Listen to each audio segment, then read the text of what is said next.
Thank you very much. And today I'm honored to welcome Secretary General Stoltenberg back to the White House as we prepare for the upcoming NATO summit in July. That'll be both interesting and exciting. I've had the great pleasure of getting to know Secretary General Stoltenberg over the last year. We've worked very closely together and improved very much with respect to everybody, the burden sharing, and we've really strengthened NATO and the NATO alliance. The strong working partnership we've forged has helped to produce significant increases in member state contributions. We've worked very hard on that. And I will tell you, the Secretary General has been working on that for a long time before I got there, but I think more progress, I can say with surety, more progress has been made in the last year and a half than has been made in many, many years.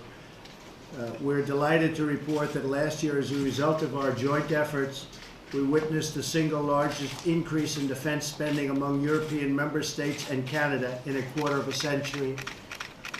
That really is quite a spectacular achievement, so I congratulate you. I congratulate you very much.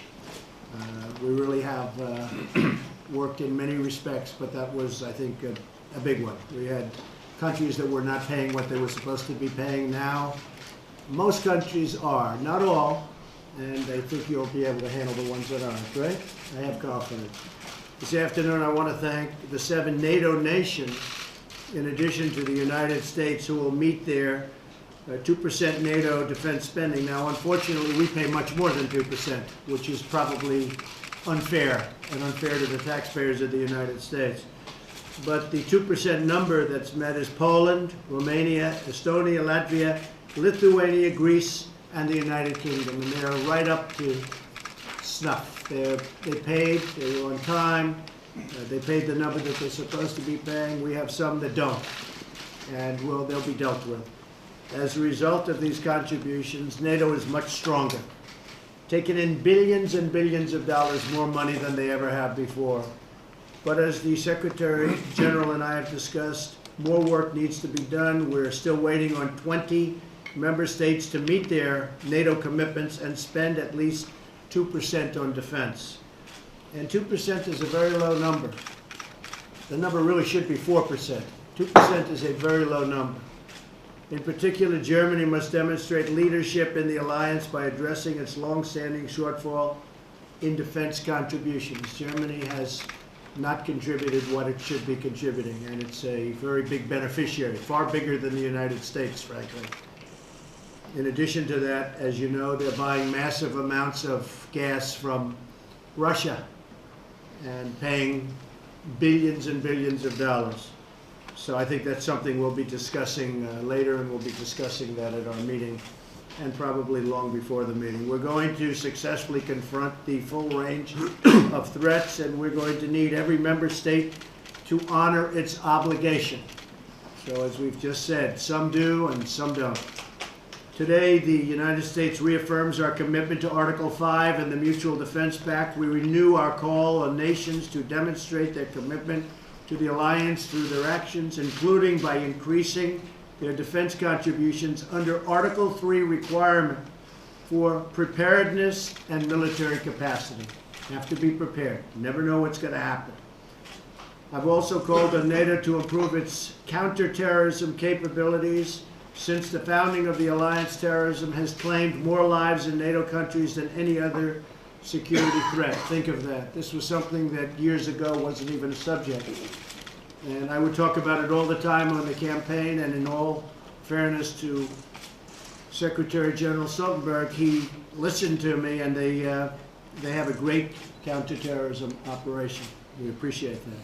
I was therefore glad to see last May NATO adopted an action plan recommending the alliance to fight against terrorism, which is now becoming a fight all over the world, no matter where you go, places that 10 and 20 years ago you wouldn't have even thought about it.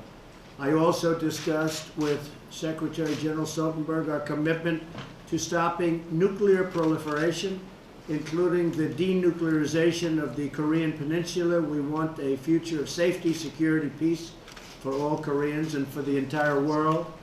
My administration is also committed to working with our allies to halt Iran's nuclear ambitions and their destabilizing activities all across the Middle East. No matter where you go, no matter where there's a problem, there's Iran right behind it. And we're not going to have that any longer.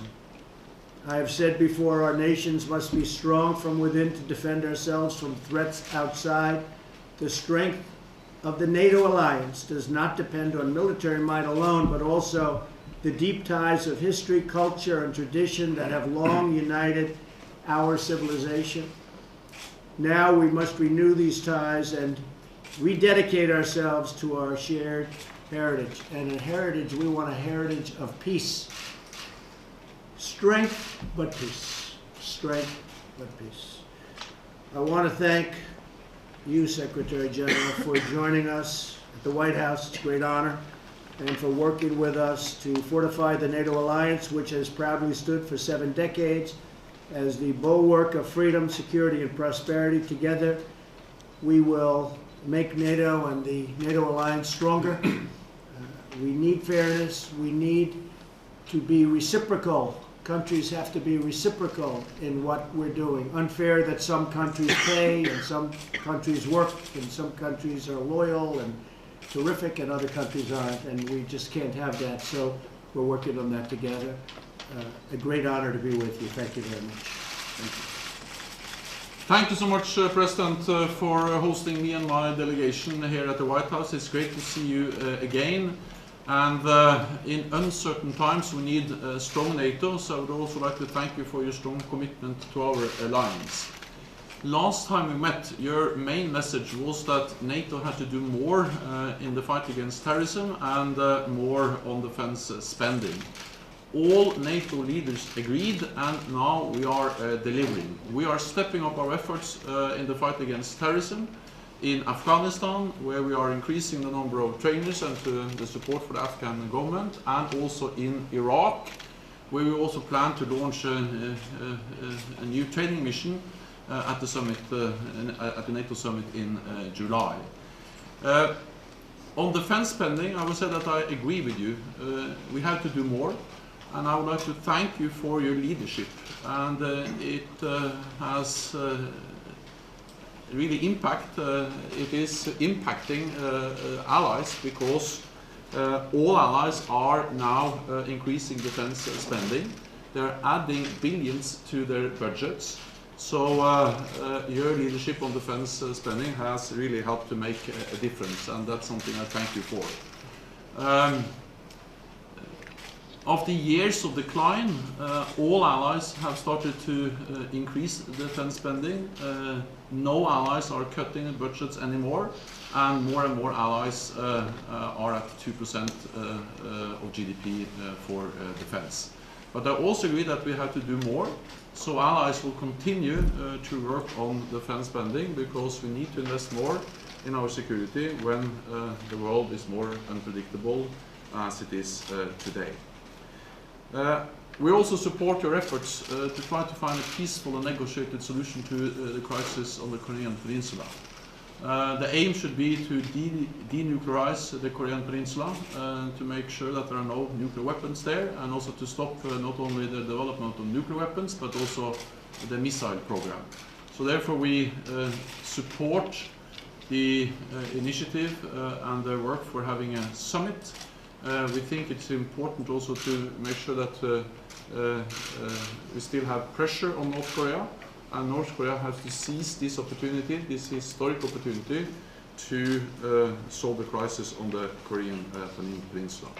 So once again, thank you so much for your strong commitment to our alliance, and I look forward to continuing our discussion and to address these issues and many others. Thank you very much. Thank you. Mr. President.